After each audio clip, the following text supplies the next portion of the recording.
তুমি কি খাতনা আজকে করতে যাচ্ছ? আজকেই করবা? আচ্ছা, ভয় পাইছিল এখানে যে শুইছো? তোমার তো খাতনা হয়ে গেছে, টের পাইছিলা? টের পাও নাই? খাতনা কিন্তু শেষ, জানো নাকি? আচ্ছা, তুমি কি করতেছিলা? গেম খেলতেছিলা? আচ্ছা ঠিক আছে, এখন বন্ধ করো। জিন্স প্যান্ট পরে নিয়ে আসছো না? বাসায় যাই জিন্স প্যান্ট চেঞ্জ করবা, ঠিক আছে? এখন লাগতেছে কি? লাগে না না? আচ্ছা, হ্যাঁ? এদিকে কি লাগছে? এটা? আচ্ছা, তোমার আম্মু একটা প্যান্ট কিনে আনবে এখন 50 টাকা দিয়ে, হ্যাঁ? তুমি এখন উঠো তো, উঠো।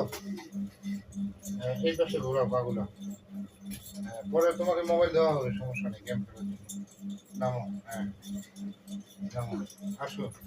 তোমার খাতনা হয়ে গেছে জানো? জানো? সোজা হয়ে হাঁটো, ওইভাবে হাঁটতেছো কেন? ধরো মোবাইলটা নাও। ভয় পাচ্ছ নাকি তুমি?